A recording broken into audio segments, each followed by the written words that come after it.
돌아온 이스타 스카우팅입니다. 안녕하십니까.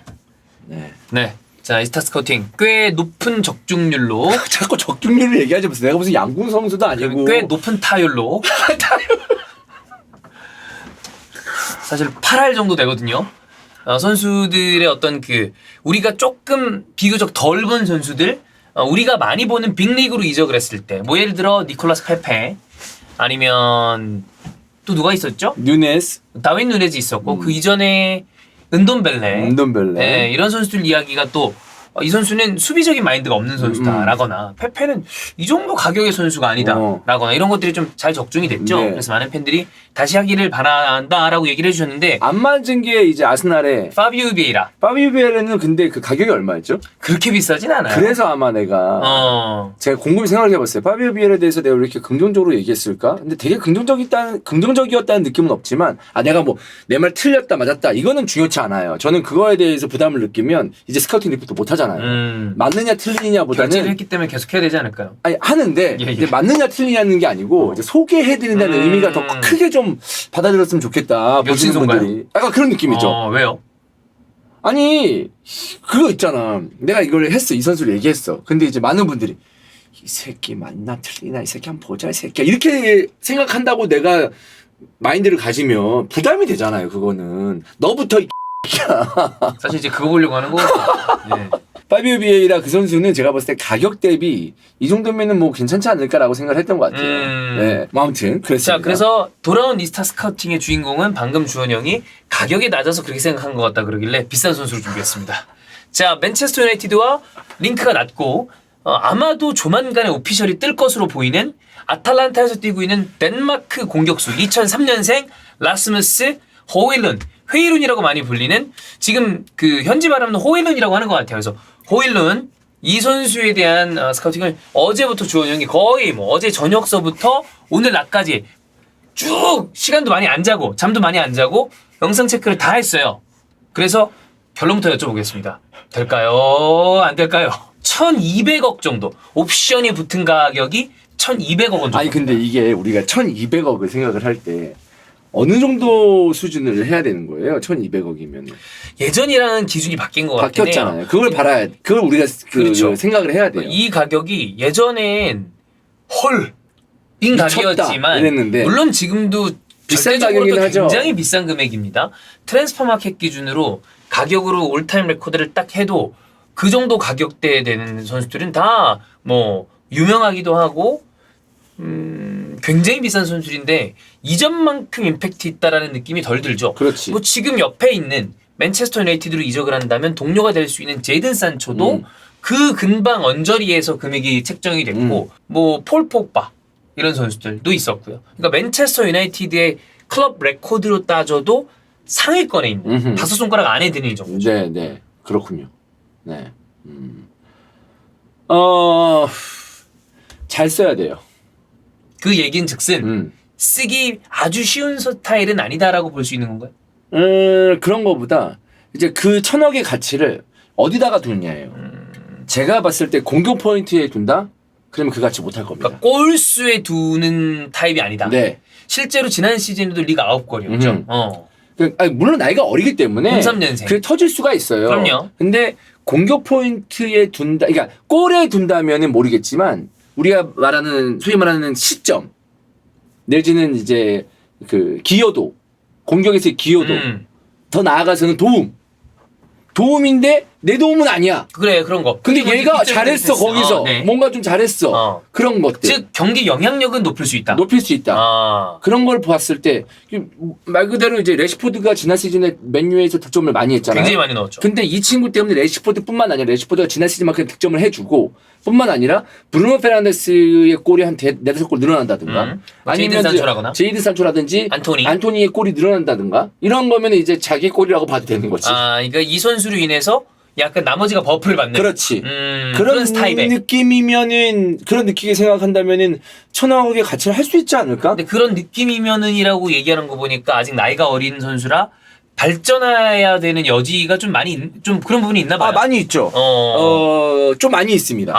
네, 많이 있다고 생각이 들고, 우리가 또 단순하게 비교했을 때 다윈 누네즈가 저는 그 돈의 가치를 했나? 물론 부상도 있었고 했지만. 그렇지. 근데 이 선수도 공격 포인트보다 이 선수가 있었을 때의 공격 그 라인의 활발함. 활기가 달라지는 그렇지. 그런 느낌이 또 장점인 선수잖아요. 그래서 다이노에서 보고 아예 망했다 이렇게 한 사람은 없잖아요. 그렇진 사실. 않았어. 그러니까. 예. 근데 이제 천억이라는 가치가 크기 때문에 야 알겠는데 활발함은 알겠는데 야 골 이 정도면 모자르지 않아? 이러면 한도 끝도 없다. 라는 느낌이 드는 네. 선수예요. 알겠습니다. 네. 그러면 하나하나 좀 짚어볼까요? 어. 네, 형이 어떻게 좀 이 선수에 대해서 분석을 했는지. 장점을 말씀을 드리면 장점. 깔려오는 볼에 대한 키핑 능력이 그래도 좀 있습니다. 이게 어떤 능력이냐면 187이에요. 키가 커요. 네.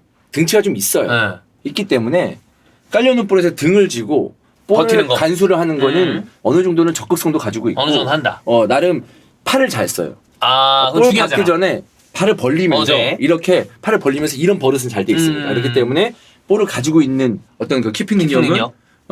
좋고 그럼으로써 주위 동료들 접근하는 브루노 페르난데스 만약에 본인이 거기서 뭔가 좀 미리 기민하게 좀 공간을 잘 파악한다면 침투에 들어가는 레시포드 뭐 왼쪽엔 안토니 뭐 이런 선수들에게 볼을 밀어줄 수 있는 버티고 이선으로 침투하는 선수에게 밀어주고. 밀어주고 아니면 리턴 패스 해주고 아하. 그런 어떤 그림들을 잘 유도해낼 수 있지 않을까. 그럼 버티고 브루노 페르난데스에게 리턴. 브루노 페르난데스가 양쪽 벌려주고. 약간 이런 그림들. 지루가 그런 스타일 플레이 또 하잖아. 버티면서 옆으로 다시 벌리고 이런 거. 크로스한 거 지가 받아먹고. 근데 미리 말씀드릴게요. 네. 헤딩 경험을 못해요. 지루가? 지루 얘기가 나왔기 때문에 지루는 어떤 볼이든 엄청나게 머리에 맞추죠. 대단히 잘 맞추죠. 아 근데 헤더가 약해. 거의 뭐 지루가 굉장히 기분 나쁠 것 같은데. 근데 지루는 그 부분에 또 특화되어 있는 선수니까 그랑 비교하면 그건 아니다. 즉 헤더 경합은 약하다. 네, 단점에 있는 얘기는 미리 말씀드립니다. 네. 헤더 경합에 있어서는 약하다고 볼 수 있습니다. 187이면 비교적 큰 공격수인데. 그게 뭐냐면 기본적으로 낙하 지점을 잘 포착을 못하는 것 같아요. 적극성은 있어. 되게 막 쫄보처럼 하진 않아. 키가 큰데도 막 점프를 또 제대로 안 하고 모도 안 하고 막 되게 의욕이 없어 보인다 뭐 그런 건 아니야. 의욕은 있어 보이는 선수예요. 실에 의욕이 있어 보이는데 낙하 지점을 포착 못하고 특히나 붕 떠왔을 때 그런 것들은 이제 낙하 지점 포착하기 편하잖아. 이렇게 그냥 이렇게 좀 수비하고 경험만 하면 되니까. 근데 앞에서 뭐 바운드가 돼서 올라온다든가 뭐 이런 볼들 있잖아. 좀 약간의 변수가 생기는 그런 그 경합에 있어서는 굉장히 부족합니다. 이거에 대해서는 제가 봤을 때 약간 튜터가 필요해요. 누군가가 좀 잡아줘야 돼요. 네. 실력 이거에 대해서 본인이 뭔가 이제 앞쪽에서 버티는 능력을 좀 팀에서 필요로 한다라고 봤을 때 땅볼만 오는 게 아니잖아. 그렇지. 어쨌든 머리 쪽에 오는 것도 이게 제 세컨볼을 제 2의 볼, 그러니까 세컨볼을 만들어줘야 되잖아요. 맞아요. 그런 거에 대해서는 분명히 향상시켜야 된다는 생각이 있습니다 지금. 네. 그거는 단점. 다시 장점으로 가죠. 장점. 어쨌든 그런 키핑을 땅으로 오는 볼에 대해서는 키핑 능력을 기대해 볼 만하다. 그 다음에 기동력입니다. 빠르다. 187 선수라고는 믿기지 않을 정도의 기동력을 갖고 있어요. 그 덩치가 큰데 속도가 빨랐던 선수 하면 두 명 생각나요. 엘링 홀란드, 로멜루 루카쿠. 둘 다 빠르죠. 근데 그 정도는 아니에요. 그 정도까지는 아닌 것 같다. 그 정도까지는 아닌데 확실히 빠릅니다. 빠르더라고. 빠르고 또 특히나 본인이 느리다는 걸 알고 있으면 앞쪽에 공간이 있어도 수비수와 경합에서 질 게 뻔하기 때문에 안 가는 경우가 있는데 이 선수는 갑니다. 그러니까 본인이 나름의 어떤 속도에 대해서 자신감이 있어요. 그래서 역습을 할 때 어쨌든 최전방 공격수이기 때문에 위쪽에 있을 거 아니야. 주저앉는다고 하더라도 앞쪽에서 경합 상황이 있다가 자기한테 볼이 왔어. 내지는 뭔가 좀 박스 근처에서 코너킥이나 프리킥을 이제 처리하려고 하다가 공이 튕겨져 나왔어. 앞쪽에 공간이 많이 있잖아. 그때 치고 나가는 능력이 있습니다. 그러니까 앞쪽에 공간이 있으면 과감하게 나가요. 볼을 가지고. 네. 그래서 그런 기동력은 있다. 있다. 라고 말씀드릴 수 있겠습니다. 그런 게 그럼 더 없나요? 왼발. 왼발잡이니까. 네. 왼발이 꽤 강력한 왼발을 가지고 있습니다. 그리고 나름 그 키가 큰데 뭐 기술이 엄청나게 유연하다. 그러니까 질라탄은 굉장히 우아하잖아요. 엄청 우아하죠. 그 정도의 기술을 말하는 게 아니고 발밑이 좀 된다 그래도. 그 정도 키지만 발바닥도 잘 사용을 하고 어느 정도 그러니까 키핑 능력이 되는 거지. 어느 정도의 어떤 그런 기술들은 가지고 있고 그런 것들을 이제 순간적으로 발바닥을 사용해서 방향 전환을 하는 거에 대해서는 별 무리 없이 하는 선수입니다. 이게 나름의 밸런스는 좀 갖추고 있는 선수다라는 생각이 있어요. 네. 지금까지 들어봤을 때는 뭐 나름 장점들이 있는 선수인데 단점은 오른발입니다. 잘 안 쓰는구나. 잘 안 써요. 약발 3 이런 거. 잘 안 써요. 잘 안 쓰고 물론 오른발로도 골을 넣어요. 예. 근데 어떤 상황에서 골을 넣느냐? 박스에 스트라이커잖아. 센터포워드잖아. 네. 박스에서 경합이 있으면 혼전. 공이 튕겨져 나와. 오른발은 갖다 대야지. 그럼 오른발 되잖아. 그럼 나중에 왼발 갖다 대. 나도 그렇지. 왼발 호수압인데 그럼 네네네. 왼발로 갖다 대. 골대 바로 앞에 있는데 그냥 그 정도. 어떻게든 후려야 되잖아. 그런 건 괜찮은데 뭔가 프리한 상황에서 오른발 슈팅이야. 걸리면 안 좋구나. 안 좋은 거보다 안 좋은 거 되게 좀 이거는 그냥 하는 소리예요. 왼발하고 오른발의 폼의 차이가 큽니다. 아 그러면 그러니까 어색한 거야. 정말 익숙하지 않아요. 그리고 통짜 굉장히 프리한 통짜 났을 때 오른발을 갖다 대야 돼. 네. 거기에 대해서 확실히 부담을 느낍니다. 그런 경우에 극심한 왼발잡이인 선수들은 슈팅을 안 때리는 경우도 있잖아. 뭐 왼발을 한번더 밀어놓고 접든지 잡고. 그렇지. 접은 경우도 있고. 그렇지. 근데 중요한 게 뭐냐면 저 같은 경우에도 사실 이제 컷백이 왔어. 오른쪽에서 컷백이 왔어. 그러면 이제 오른발 각도에서 후릴 수 있잖아. 네. 그런 거 괜찮거든. 어. 근데 왼쪽에서 컷백이 오잖아. 어. 그러면 미치겠어. 제대로 임팩트도 안 되고 폼도 이상해지고 컷백이라는 게 약간 오픈된 상황이잖아요. 그렇지. 사실 네. 역습 상황이나 공격을 했을 때 딱 내주면 오픈된 상황에서 공이 이렇게 대각선으로 45도 각도 나한테 오는 네. 거잖아. 그럼 오른쪽에서 왔을 때는 오른발을 때리면 되는데 왼쪽에서 왔을 때 왼발을 때려야 되잖아. 아웃프런트를 차지 않는 이상 거기에 대해서는 부담감 그러니까 비슷하게 그런 상황과 비슷하게 어색함이 있다. 호이른도 그런 거에 대해서 어색함이 좀 있어 보입니다. 네. 근데 이거는 사실 이제 20살이거든요. 이거 그 프로 레벨에서는 빨리 고치는 경우가 많아요. 아 약간 교정된다. 네, 아직 어리기 때문에 오른발에 대해서 이런 거는 그러니까 장점까지는 아니더라도 완전 약점이 되진 않게. 네, 않게 그 향상시키는 경우가 있습니다. 그러면 이제 요거랑 아까 얘기했던 공중볼 그 낙하지점 찾는 거 이런 거에 대한 거는 튜터가 조금 필요하면 좋을 것 같다. 네. 그런 느낌입니다. 그 정도가 단점. 네, 저는 이 선수에 대해서 엄청나게 많은 공격 포인트를 기록하겠다라고 데리고 온 선수는 아닌 것 같아요. 네. 그러니까 테나 감독의 노림수는 이 선수의 독특한 그 넓은 활동량, 수비 커버, 압박 이런 거에 속도감이 있는 선수니까 좀 픽한 느낌은 있긴 해요. 그러니까 전방에서 그 베오러스트 베오리스테 지난 시즌에 봤을 때 앞쪽에서 골은 정말 못 넣었지만 열심히 뛰어댕겼지. 열심히 뛰어댕겼잖아. 그런 그보다는 젊고 유망한. 젊고 유망하고 훨씬 더 공격적인 재능이 있고 있는. 공격 포인트를 스스로도 생산해낼 수 있는 그 베오러스트만큼 골을 못 넣지는 않을 네. 거예요. 예. 베오러스트보다는 훨씬 더 많은 골을 넣을 것 같습니다. 네. 근데 1,000억짜리로 골을 수를 여러분이 얼마나 기대하는지 모르겠지만 옛날 같았으면 득점만 가까이 가야죠. 1,000억이면 무조건 득점왕이지. 안 되면 안 돼. 망한 거지. 그거는 안 될 것 근데 같아요. 요즘은 그런 느낌은 아니야. 또 근데 맨유라는 팀이 어쨌든 주위에서 훨씬 더 수비 라인을 교란시킬 수 있는 선수들이 많이 있기 때문에 득점도 터지게 된다면은 많이 할 수 있는 유형이긴 해요. 근데 이 선수가 오른발에 대해서 어느 정도의 장점, 그러니까 그 단점을 극복하지 못한다면은 수비가 쉬울 것 같습니다. 아, 막기가 네. 결국 왼발이니까. 네. 아. 그러니까 수비가 어느 정도 이 선수에 대해서 스타일을 간파를 한다면 왼쪽을 닫아두고 오른쪽을 열어두는 그런 그렇게 해도 수비를 하게 별 위협이 안 된다면 되니까. 위협이 그렇게 크지 않습니다. 현재로서는 제가 판단했을 때는 네 그런 느낌이 드는 선수입니다. 그러면 결국엔 테나 감독의 맞춤형으로 데려온 선수인데 이 선수의 골수와 가격을 연관짓는 건 이제 무리가 있으니까 그러면 아까 얘기했던 것처럼 그래도 몸값을 한다라는 평가를 받으려면 본인이 가지고 있는 장점을 되게 극대화를 많이 시켜야 되겠네. 그렇지. 근데 지금 그 맨유의 미드필더진을 봤을 때 브루노와 카세미로는 거의 월클급이잖아요. 그렇죠. 네, 카세미로는 뭐 월클이고 네. 브루노도 마찬가지고. 근데 월클이라고 봤을 때 그 미드필더진이 호이룬에게 좀 잘 밀어주면. 깔아준다면 그 기점이 돼서 시발점이 돼서 뭔가 맨유의 공격이 풀어나갈 수 있는 그림은 어렵지 않게 상상할 수 있습니다. 근데 그런 볼들이 공주볼로 온다. 그럼 이제 경합이 안 되니까. 경합이 왜 이렇게 안 되는지 모르겠네. 그럼 이제 오나나가 예를 들어 이제 킥을 정확하게 때리면서 가는데 그것도 경합 붙으면은 조금 이제 아쉬운 상황이 나올 수도 있겠네. 그렇지. 근데 저는 이 선수의 적극성을 봤을 때 적극성이 부족해서 경합 상황에서 못한다고 생각하진 않거든요.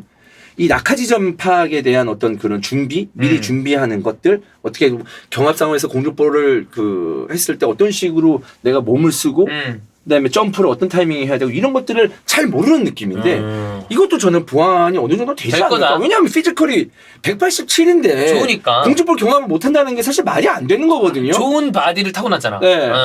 근데 그런 거에 대해서 좀 생각을 해본다면은 발전 가능성은 있다. 그 발전 가능성은 다 있어요. 네. 근데 거기서 완전 다 막혀버리고 예를 들어서 공격수인데 네. 뭐 3경기 4경기 지날 동안에 어떠한 상황도 못 만들고 공격 포인트 기록 못하면은 그럼 실망스럽죠. 거기서 자신감 결여가 되면서 성장이 멈출 수가 있다는 거죠. 잘못하면. 예. 근데 성장을 하게 된다면은 적극성 자체는 있고 그리고 몸싸움을 하는 거에 대해서는 두려워하지 않습니다. 몰라서 못하는 것 같아 공중볼 경험에 대해서. 왜냐하면 지공으로 왔을 때는 잘 안 밀려요. 팔도 잘 써요. 그런 거에 대해서는. 네. 자 그러면 맨유가 영입 직전으로 보이는 라스무스 호일룬 한 줄 평. 일단 이번 시즌은 호일룬에게 득점을 기대하지 맙시다. 아니 많은 골을 기대하지 맙시다. 몇 골 예상하나요? 지난 시즌 9골. 10골 봅니다. 10골 괜찮지. 물론 가격이 비싸긴 한데 첫 시즌 10골이면 나는 그래도 고무적이라고 봐요. 주전으로 나왔을 때 10골. 주전 10골. 오케이. 그러면은 괜찮지 않나요?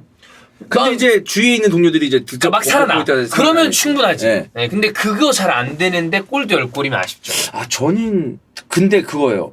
좋냐 나쁘냐 딱 두 가지만 봤을 네. 때는 나쁜 영입은 아니라고. 나쁜 영입은 아니다. 네. 나이도 좋고.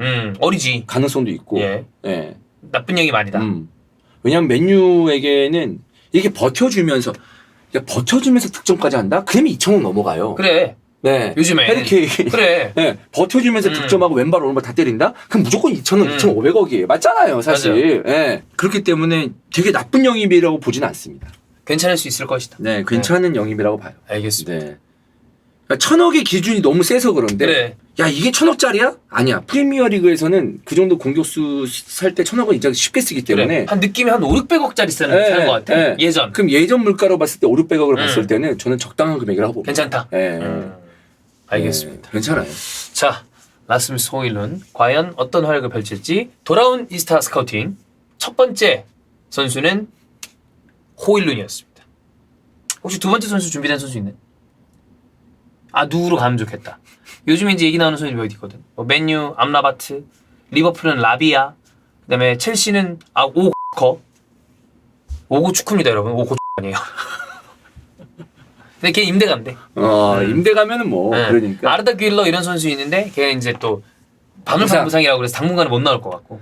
그럼 골라 보겠습니다. 알겠습니다. 오히려 나는 이런 선수를 스카우팅하는 게 편해요. 예. 명확해.